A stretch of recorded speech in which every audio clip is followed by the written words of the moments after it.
Dear all, welcome to Civil Services with Zaki and IAS PT.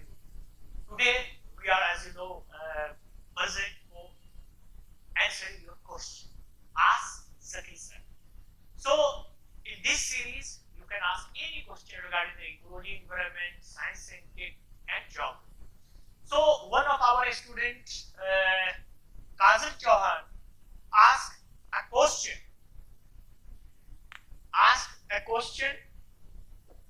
How did the Himalayan and Peninsular River System evolve? So how these river system, whether it is Himalayan or the Peninsular River, evolve? So today we discuss all topic related to evolutions of the Indian river system, whether it is Peninsular River or it is Himalayan River. So see here, as you know, this is our current drainage pattern.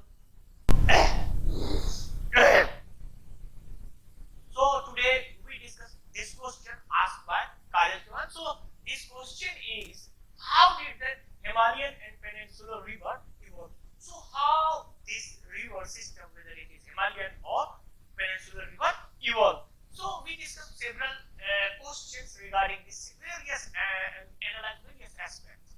So that's why this topic is very significant for the prelims as well as mains examination. So see how. So basically, what are the factors involved in the evolution of the Himalayan River? So first we analyze the evolution of the Himalayan River, and as you know, this Himalayan River once a grand river. This river is called Grand Shiwalik or Indo-Brahma River.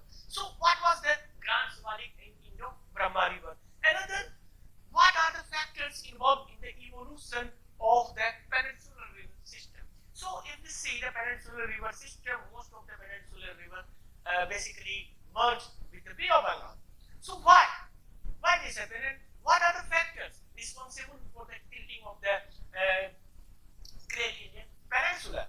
So another is, what are the three geological events? So basically these are three basic geological events that shaped the Indian drainage system. So what are these geological events? So we answer all these questions. What factors involved in the evolution of the Himalayan River System? What is the Grand Shiwalik or Indo-Brahma River?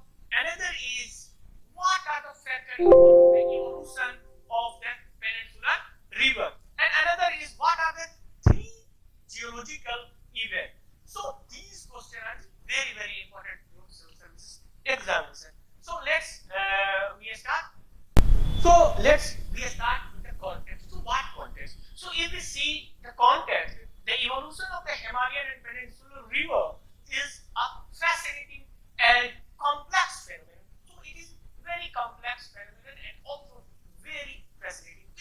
If you see the drainage pattern in the Himalayan and other places, so that reflects the geological history and dynamic process that have shaped subcontinent. So as you know, our subcontinent once upon an island, and finally about 50 million years ago, India collided with the Eurasia and formed this type of the Himalayan range. So it is a dynamic process. So in this process, the climatic conditions of these regions are also changes. So that's why it is a dynamic process. So the evolution of the Himalayan is a dynamic process. So see here. So let's we move and see. So in this context, we see the three main geological events shape the river in the Indian subcontinent, whether it is Himalayas or Peninsular River. So these three events are subsidence of the western flank of the peninsular India under sea in the Tertiary period. Another is the uphill of Himalaya and the northern part of the peninsular subsidence. So northern part of the peninsular India subsidized, and also third is very significant, tilting of the peninsular block. So peninsular block, if you see,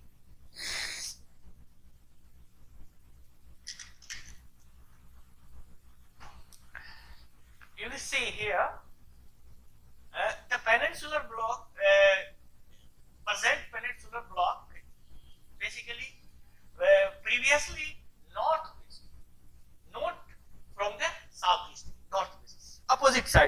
present.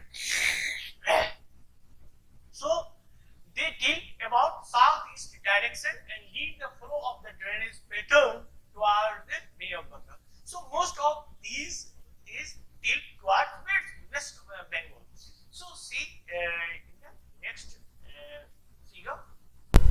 So let's see how these western part of the India subsidized and subsidence is basically occurred in these area. So if we see here,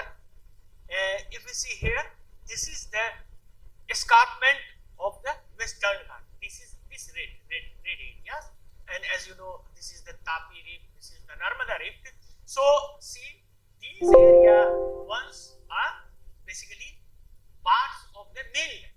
So as you see here, it is called Saurashtra depression and it is called Saurashtra frost. And so this, after the subsidence of this area, most of the river move towards the basically Bay of Bengal. And another is, if you see here, see, this is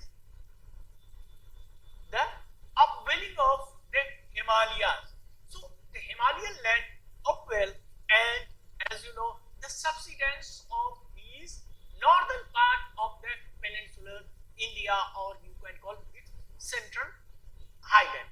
So these are the major geological event that shaped our river system across Indian subcontinent. So let's see here the evolution of the Himalayan river system.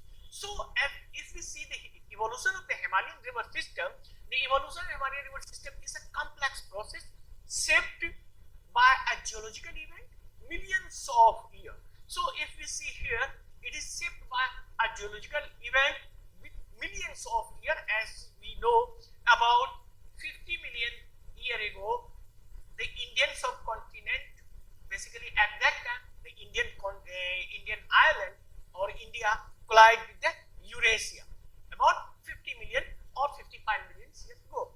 And after that, the evolution of these highland, basically in the Shiwalik area, these Shiwalik area, basically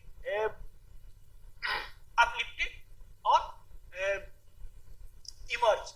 So after the emerge of these highlands, so some of the area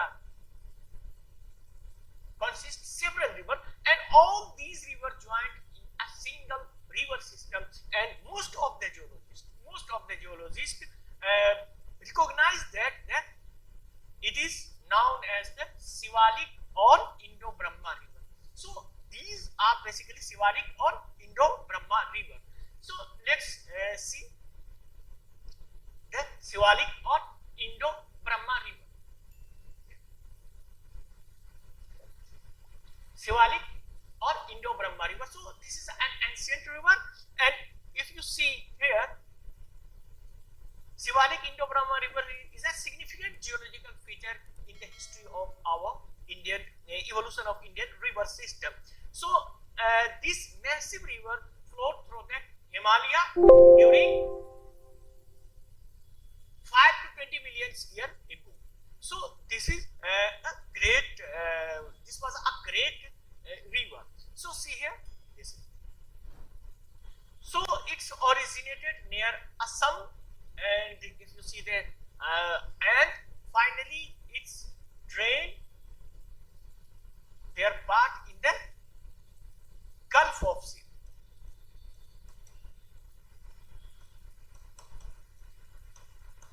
Gulf of Sin presently not exist, but it was a great gulf during the Middle Miocene period. So if you see here,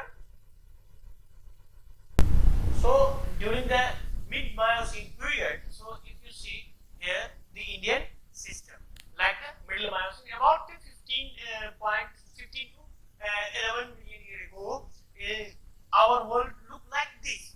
At that time, our Indian river, basically, if you see this river system, look like this. So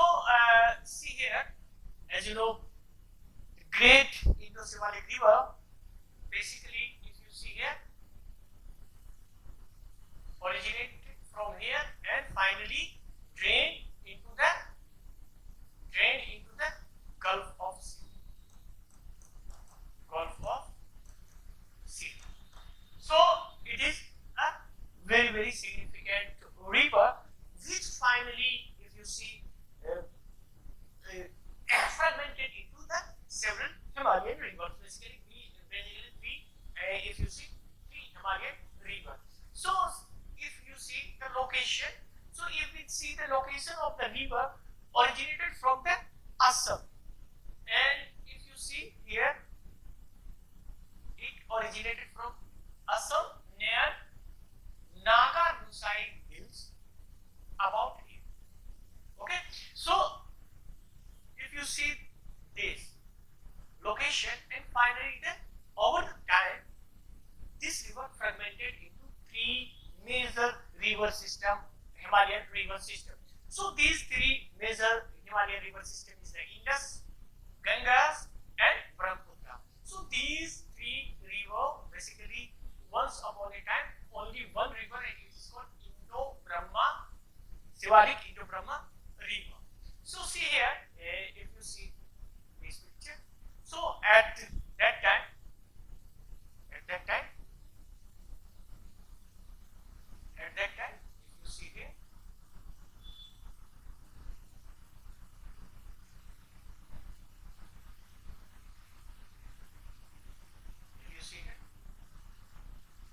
in middle Miocene period, about 40 million years ago, it's look like our world look like this.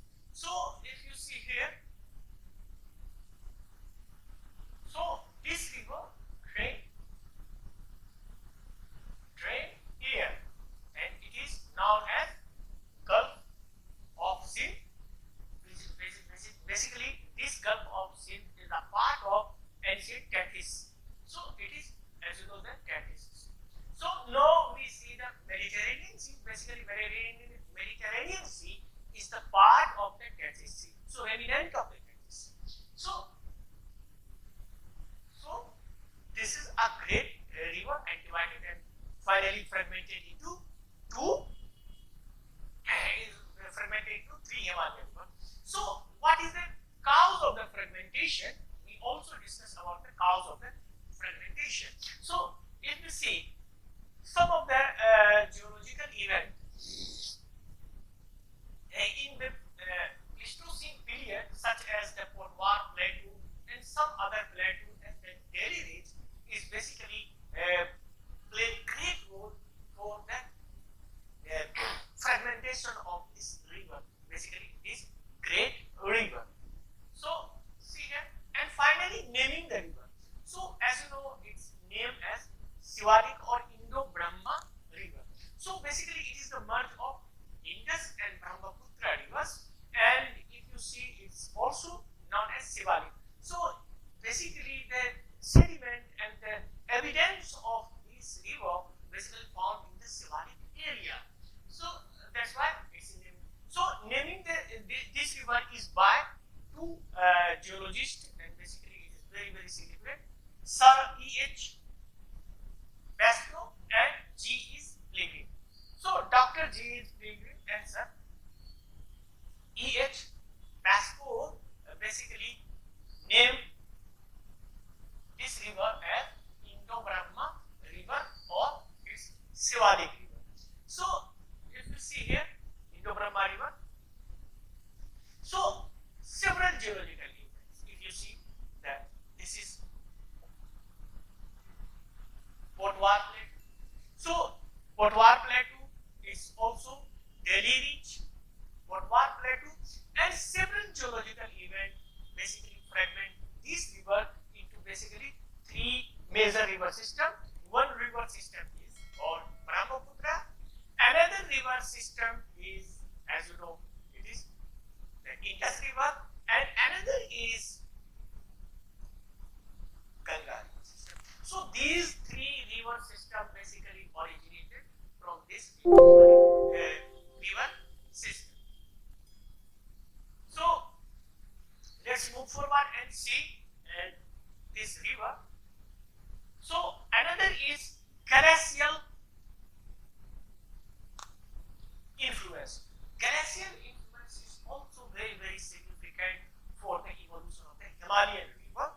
So if you see here, during the Pleistocene epoch, geological activity played a crucial role to shaping the river bed. As you know, such type of the glacier basically carved out U-shaped valley. As you know, the U-shaped valley made by the glacier, and valley which later become the river bed at their bed. So this type of the river bed also found in our Himalayan region. Another is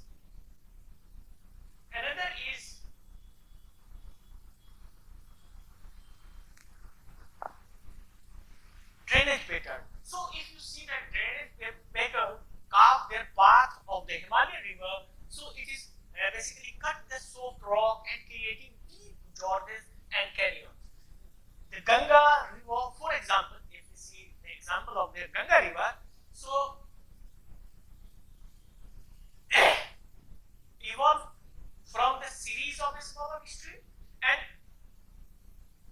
converging they flowed to southward from the Himalaya into the Indo-Gangetic. So as you see the Ganga river. So Ganga river basically. So all these, this is Ganga river, this is Brahmaputra river, and this is Indus river. So basically if you see all three rivers emerged from one river, and basically this type of the glacier played a significant role basically in the Himalayan river system. So see here, this is the glacier river system. So as you know, our great Himalaya started from the Nanga Parvat to the Namcha Parvat, place like an arc. So this is Indus, this is Ganga, and this is Brahma. So these basically, if you see the precedent, so this is the derivation. So this is the Himalayan river system. So now we move forward to the Peninsular River System. So Peninsular River System is also a significant river system in our India. So Peninsular River System evolves through three significant geological phenomena that shape the drainage network. So drainage network, if you see, towards the Peninsular River. So number one is the subsidence of the western flank during the early tertiary period. So during the early tertiary period, these western flank of the peninsular India subsided in the sea.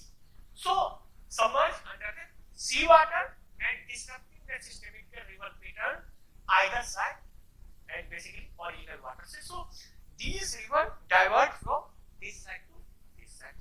So see here, subsidence of the river. So see here, this is the subsidence. So this is, if you see the here, ST, it is called Surat Depression and also Saurashtra Coast. These are basically like the block mountain. So if you see and see the Rift Valley, Tapi Rift Valley, Narmada Rift, Narmada and Son Rift, Mysuru Plateau, all these things play a great role for defining the drainage pattern of the peninsular river system. So that's this is one of the subsidence of western flank. So these western flank subsidence. So these are once upon a part of the main Indian land. So this is the subsidence, and or another thing, another geological event is also very significant. See here, another is very significant, and this is upwell of Himalaya. So during the upwell of Himalaya, some of the peninsular block experience, if you see, faulting during this period. As you know, Himalaya is the folded mountain, but some of the faulting happened in near Narmada and tapi you see through these drop and filling them with the distilled material. So at that time, third thing is also very significant, slight tilting of the peninsula. So after the subsidence of the western flank, the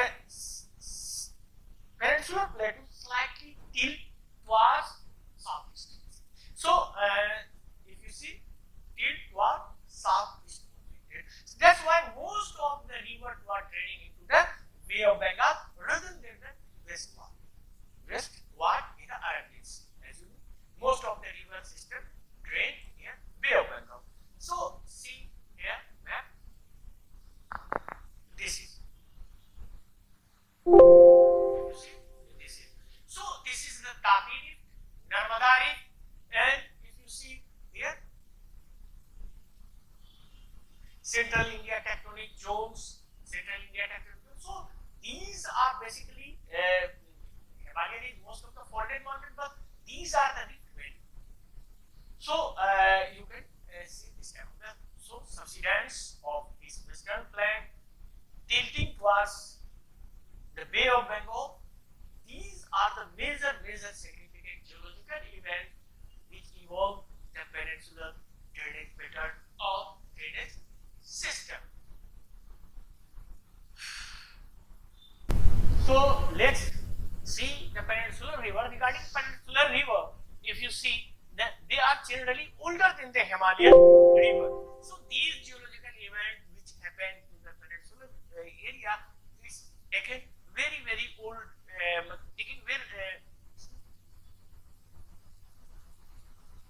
so basically these geological events happen in the peninsular area is basically very old than the Himalayan river system and reached mature stage, so characterized by broad and shallow valley, if you see in the and the gentle flow.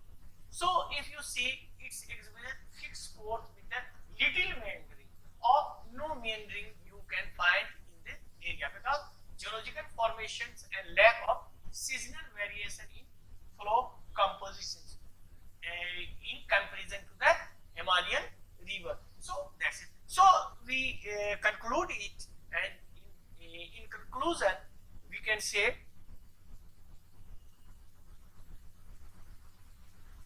so finally we conclude the evolution of our Himalayan region. So in conclusion, the Himalayan peninsular river systems have evolved through distinct geological process. As we know, the Himalayan river system is originated from distinct process. Basically, this process is driven by the tectonic activities of tectonic upliftment and glaciation. So the role of the glacier and the tectonic activity play a great role for the evolution of the Himalayan river. On the other hand, basically ancient landform and climatic conditions basically shape the peninsular river. So they play a vital role in supporting the biodiversity and human life in the Indian subcontinent. So basically, why this question is very significant? Because as you know, this question is very significant for your mains or prelims examination.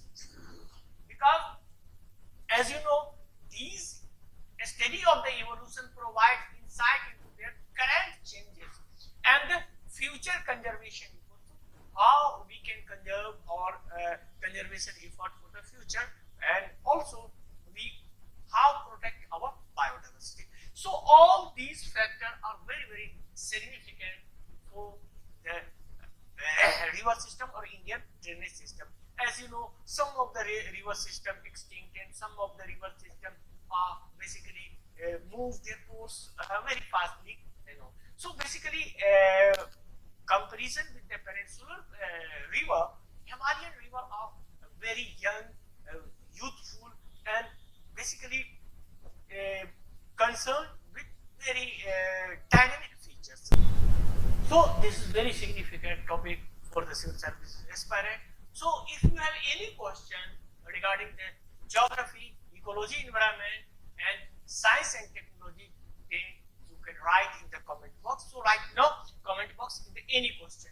So So basically these questions you can ask in both language, Hindi and English. So we will meet in the next topic with your question. So if you have any question regarding the science and tech, geography, ecology, environment,